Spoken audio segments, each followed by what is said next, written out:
Welcome everybody to the podcast of the European Society of Anesthesiology and Intensive Care. I am your host. My name is Cesare Gregoretti, and I come from the University of Palermo and from GDO Foundation as well. Today we'll be speaking about the one-lung ventilation, keep it simple. And there we have invited Dr. Lorenzo Ball from the University of Genoa, Italy. Welcome, Lorenzo. Thank you, Cesare, for the presentation. It's a pleasure being here for this podcast today, and thank you to the European Society for the support.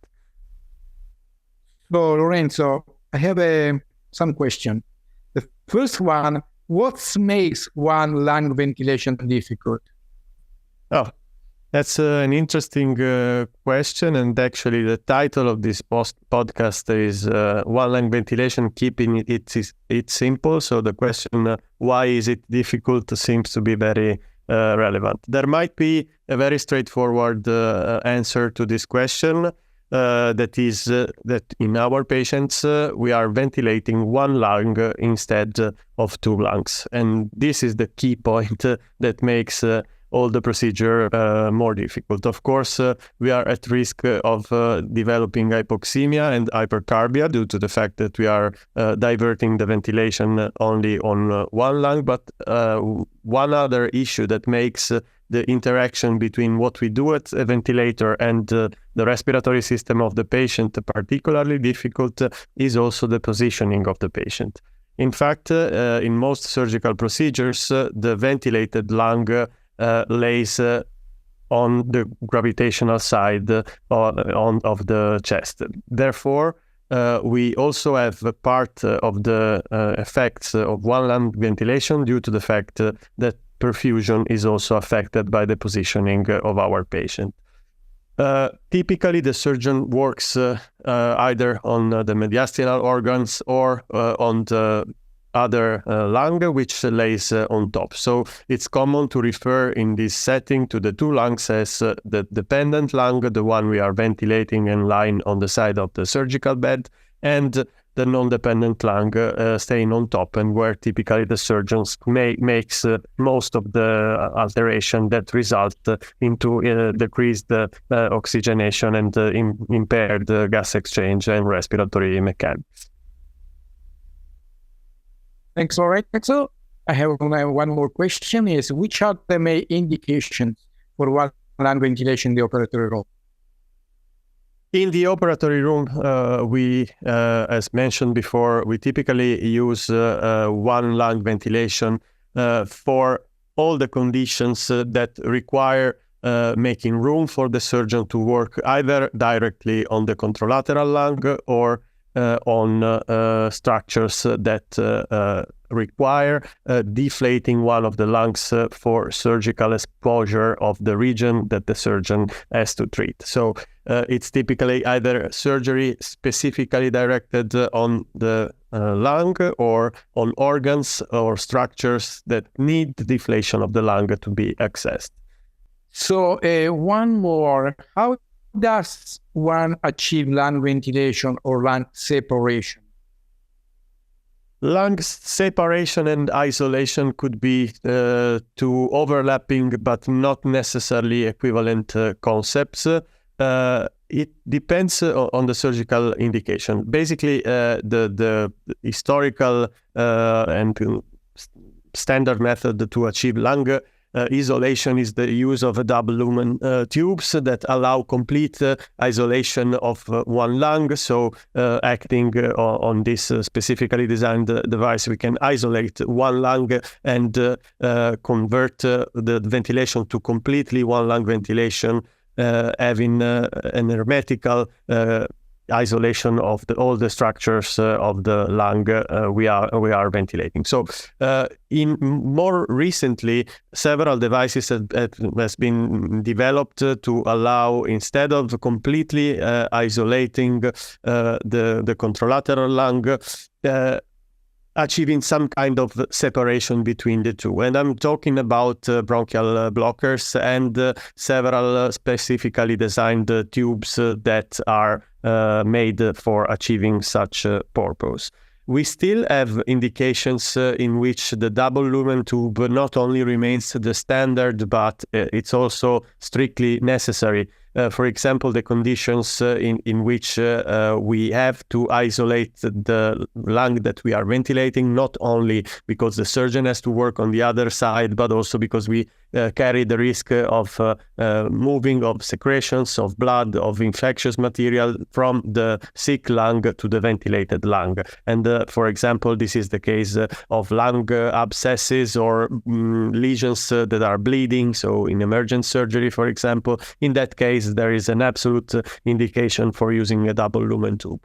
Another problem is that when you place a bronchial blocker, which is a device that obstructs one of the bronchi instead of completely deviating the ventilation to the other side, we block the ventilation from arriving to the place where the surgeon is working. That has drawbacks. The bronchial blockers can be displaced. They exert a certain pressure on the bronchial mucosa. So if we leave it in place for a long time, such is the case of long surgical procedures, that there might be problems. Another problem with bronchial blockers is the fact that some of them have a small lumen inside which you could theoretically use to either aspirate to obtain a fast deflation of the lung, and also theoretically to apply a small flow or a small level of positive pressure to inflate the lung in case it is needed for surgical purposes, or if it's needed to counterbalance hypoxia. But this is much less efficient than the use of dual lumen tube if we need to achieve fast deflation or inflation of the lung. So there are several conditions in which we might consider the use of bronchial blockers instead of the classical dual lumen tube, but there are still conditions in which we cannot avoid simply the use of double lumen tube. So also in terms of skills that the average anesthesiologist should have in their hands, I think that placing correctly a double lumen tube is one of the key skills. Also for anesthesiologists that do not regularly work in the thoracic surgery setting, because when you need lung isolation, for example, in any surgical procedure, or much more likely in any emergency condition in which you have, for example, an acute bleeding from one of the two lungs, being capable of isolating the control lung and delivering one lung ventilation in emergency setting become the difference between the survival and no survival of our patient. So I think that we should bring the culture of the one lung ventilation to all of our colleagues, regardless of their main clinical activity. So it's very important to understand that we have several tools to put inside the lung of our patient, but the most important issue is we have to know perfectly what we are doing. So I have one other question. What is the current practice of intraoperative mechanical ventilation in patients requiring open lung ventilation, Lorenzo? Well, we have data on that coming from the literature. The most widely used techniques involve the use of low tidal volume ventilation. We have data, for example, from the Las Vegas study that was endorsed and supported by the ESAIC or ESA at the times of the study and the Proof network. There was a sub-study focusing on describing the practice of ventilation during one lung ventilation procedures.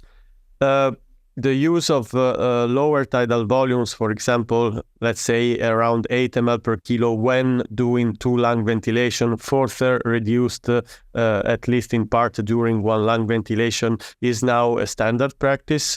Many centers use routinely pressure-controlled ventilation modes during one lung ventilation, while the use of PEEP is much more heterogeneous. There are several centers in which PEEP is not used, and the remaining portion uses a relatively low level of positive and expiratory pressure, around 5 centimeters of water.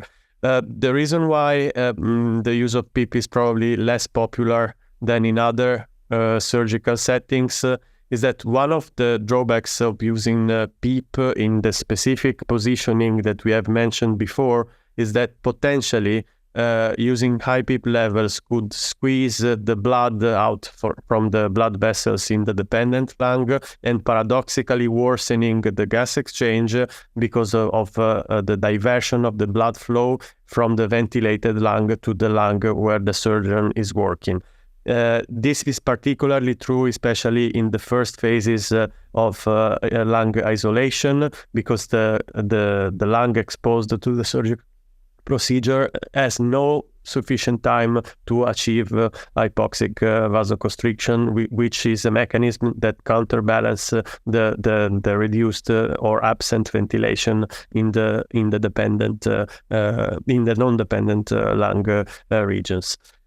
This could be potentially counteracted by clamping the pulmonary artery in the operated lung, but this is a surgical technique that is very heterogeneously used in different centers. There are several centers in which the surgeons are reluctant in clamping the pulmonary artery only for the purpose of improving the gas exchange.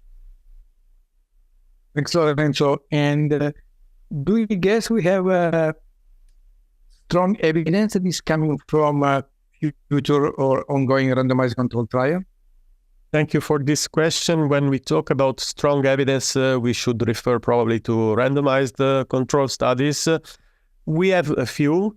They investigated all very specific subtopics of protective ventilation. So probably we still need strong evidence. When listing the sources of evidence in this field, I'm especially thinking about two randomized control trials. One a bit older, published on the European Journal of Anesthesia by the French group. The first author was Dr. Marais. In that study, the conventional protective ventilation using low tidal volume of 5 ml per kilogram and a moderate PEEP of 5 to 8 centimeters water was compared with a very liberal control group receiving high tidal volume up to 10 ml per kilogram without PEEP.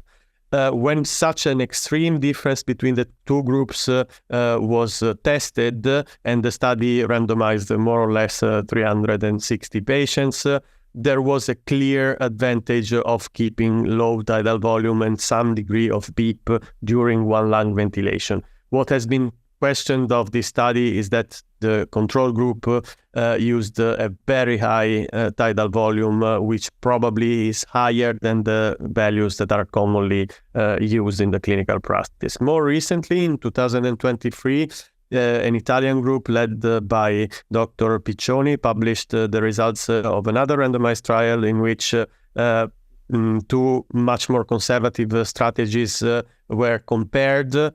During one lung ventilation, one group received 5 centimeters water of PEEP and 4 ml per kilogram of tidal volume versus no PEEP and 6 ml per kilogram. You see that the difference in this case was very small in terms of tidal volume between the two groups.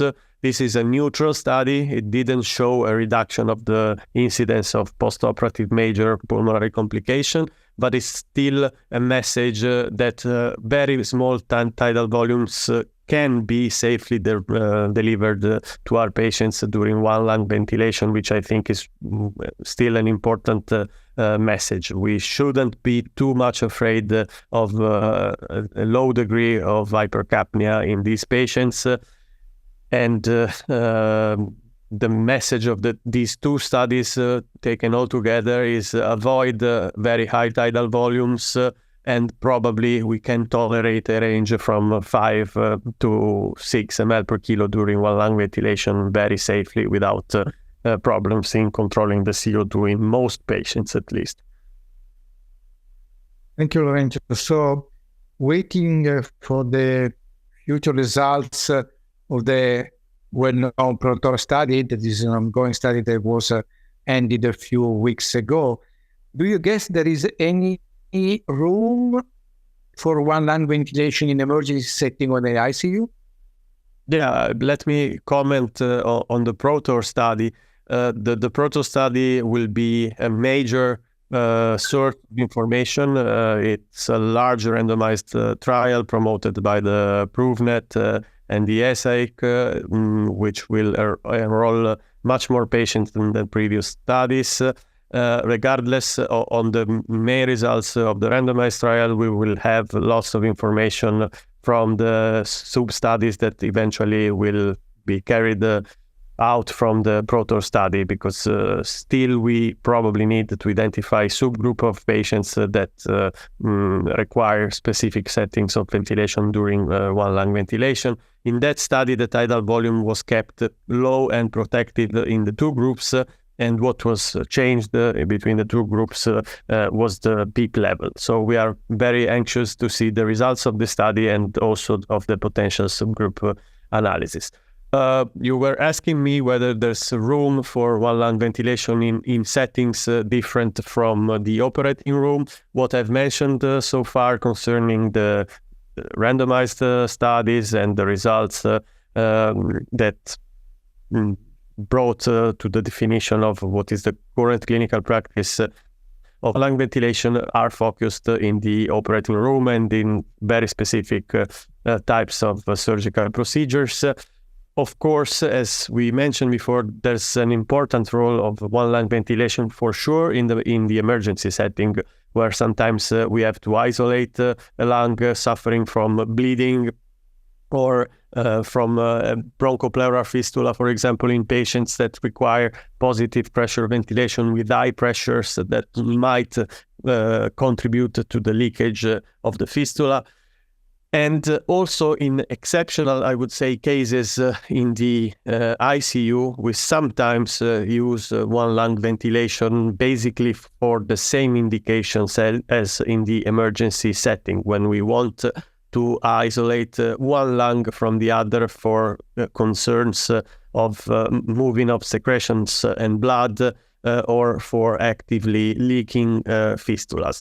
There are also anecdotal reports of double lumen tubes used to ventilate the patient with two separate ventilators. I cannot give any recommendation on that. It's something which is done in very highly specialized centers, but still it's a possibility. And thinking about this very peculiar setting, it makes, at least to me, think that probably this technique, which is typically isolated to the use in the operating room, would have potential applications also in patients in the ICU. Let's think about unilateral pneumonia or patients with abscesses or lung bleeding.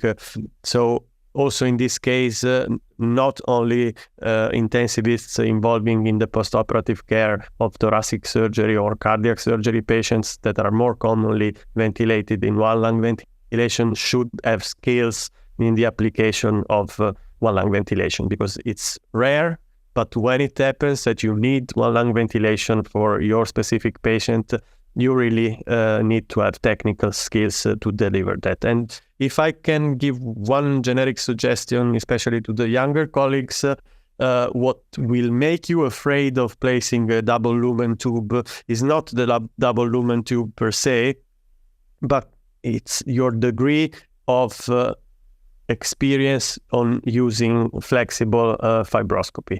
If you can do properly and with some experience bronchoscopies, you will not be afraid when you will need to place a double lumen tube, or to check whether a bronchial blocker is in the correct place, or to check if your isolation system gave the expected results. In the ICU, you have a patient bleeding from the right bronchus, you try to block it in some way. You really have to have good technical skills in doing bronchoscopy, otherwise that will scare you. If you have good skills in bronchoscopy, but you seldom use double lumen tubes, you probably will be able to use it in emergency setting the day you will need it. Otherwise, you will get in trouble. Lorenzo, I completely agree with you. Fiber optic bronchoscopy, I mean, the use of the bronchoscope, I mean, it's mandatory when you are going to approach to one lung ventilation. No way. So regarding the problem of the ICU, I guess the real problem is how long you want to maintain the lung isolated in order to avoid the damage from the tube. So Lorenzo, thank you so much. So thank you everyone for listening to this episode, to this podcast. The ESAIC is monthly podcast on the ESAIC website and various streaming platforms, and we hope you will join us for the next one. Thank you so much again. Thank you, Cesare.